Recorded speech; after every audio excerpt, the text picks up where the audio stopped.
There are things out there that lurk beyond the confines of time and space, creatures so alien, so predatory, that merely attracting their attention can spell doom. The Hounds of Tindalos, first introduced in Frank Belknap Long's The Hounds of Tindalos, are one such horror.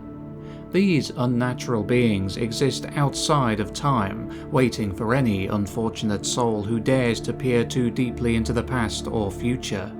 But what are they exactly, biologically speaking? How do they exist, and how might they function in a physical or metaphysical sense? Let's explore these terrifying possibilities. Descriptions of the Hounds of Tindalos are vague, adding to their mystery. They are often depicted as gaunt, emaciated creatures with unnatural, angular bodies, suggesting a form of existence that is geometric rather than organic. Their eyes burn with an otherworldly light, and their movements are said to be abrupt and unnatural, as if they are shifting through dimensions rather than moving normally. Some accounts describe them as having tendrils or mist-like forms that dissolve and reform as they traverse space. If they exist in a physical state at all, they may not conform to any biological structure we understand.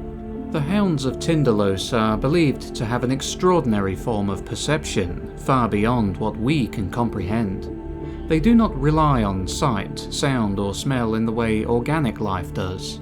Instead, they seem to have an innate ability to detect disturbances in time itself. Any individual who has delved too deeply into time manipulation, prophetic visions, or certain mathematical calculations may inadvertently attract their attention. Once a person is marked, the hounds can trace them with unerring accuracy, regardless of barriers, distances, or dimensions. They are not bound by linear space-time and appear to follow distortions, anomalies, or the residue left by someone who has mentally or physically touched another error. This explains why they are so feared. There is no easy way to hide from them, and they follow not a physical trail, but a conceptual one. Their exact method of attack remains mysterious, but survivors, or at least witnesses to their victims, report violent and grotesque outcomes. The hounds seem capable of phasing into reality through sharp angles, appearing suddenly in a spray of unnatural mist before descending upon their prey. Their method of killing is not simply physical. Victims are often torn apart in ways that defy conventional biology, as if their very essence has been unraveled or consumed in a way beyond human comprehension. Little is known about the true origins of the hounds. They are not biological entities in the traditional sense. Unlike conventional predators, there is no evidence of a reproductive cycle, gestation, or offspring. Instead, they may be eternal beings, existing outside the normal flow of time, or perhaps they are created through unknown means when the conditions are just right. Some occult scholars speculate that the hounds are not native to our reality at all, but instead hail from a place beyond time itself, a void of pure predation, where linear cause and effect do not exist. This could mean they are artificial constructs of some greater force or intelligence that uses them as enforcers of cosmic law. If so, what entity or force commands them? Are they merely acting upon instinct, or do they serve some unfathomable master? Alternatively, they may exist in such a fundamentally different state that human attempts to define them through biological or evolutionary frameworks are doomed to failure. Perhaps they do not reproduce because they have always existed and always will, or perhaps they are echoes of something far older than the universe itself, manifesting only when time is fractured in the right way. While the hounds are among the most terrifying entities in the mythos, they may not be entirely invincible. According to certain accounts, their reliance on angles is a key vulnerability.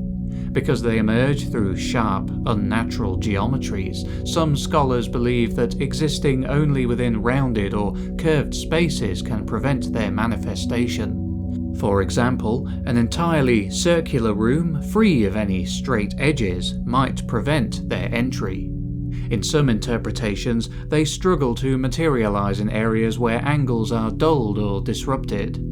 If they require sharp, distinct lines to breach into our world, then distorting those angles, either through architecture or even physical means like smoke, fog or fluid, might obscure their entry points.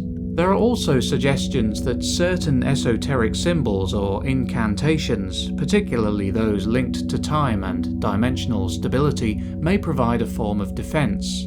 Some occult texts reference rituals that seal time itself, preventing the passage of the Hounds. However, these methods are poorly documented and unreliable at best. Fire has also been proposed as a potential weakness, based on the idea that the Hounds exist partially in a state outside of conventional reality.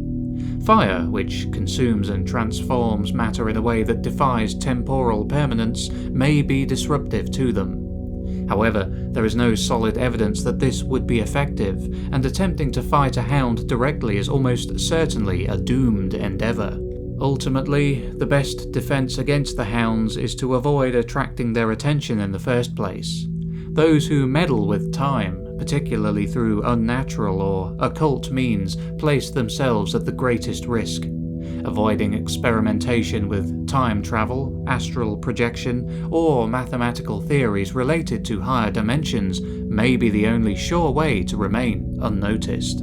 The Hounds of Tindalos represent one of the most terrifying concepts in Lovecraftian horror.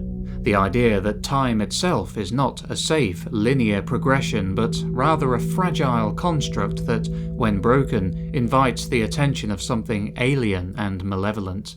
They are not simply monsters lurking in dark places. They are cosmic enforcers of a law we cannot fully understand. They also embody one of Lovecraft's core themes, the dangers of knowledge. Many of the most intelligent and curious individuals in the mythos are doomed not by physical monsters, but by their own intellectual pursuits. The Hounds do not attack at random. They target those who have glimpsed something they were never meant to see, those who have tampered with reality in ways that disturb the natural order. This makes them an especially terrifying force. They are not mindless, nor are they evil in a conventional sense. They are something worse. Inevitable. If you call them, they will come, and once they do, there is no bargaining, no reasoning, and no hope of escape. The Hounds of Tindalos are a reminder that in the grand, uncaring cosmos of Lovecraft's mythos, there are forces that operate on rules way beyond our comprehension. And if we are foolish enough to attract their gaze, we may find ourselves running not from the past or from the future, but from something far older and far more terrifying than time itself. Thank you for watching. If you enjoyed this video, then please hit the like button and the subscribe button and the bell icon to be notified of future uploads. Also, if you're feeling generous, you can become a member or patron of the channel, links in description. I'd also like to thank my current members and patrons who can be seen here. This has been the Bewarecast, and I'll catch you in the next video. Take care.